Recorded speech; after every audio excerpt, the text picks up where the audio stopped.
చెప్పవే. రేపు సిద్ధుని కలుద్దాం అనుకుంటున్నాను.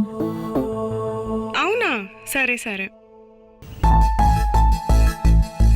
ఏం చెప్తుందో ఏంటో. అయినా ఇదంతా నీ వల్లే వచ్చిందిలే. ఇప్పుడు వీడు మనిషి వీడికి ఏమన్నా అవ్వాలి, హాస్పిటల్ బిల్ మొత్తం నీతో కట్టిస్తా చెప్తానా.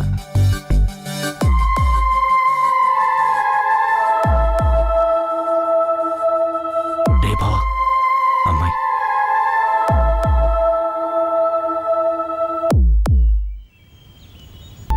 చూడు, నువ్వెవరో నాకు తెలీదు.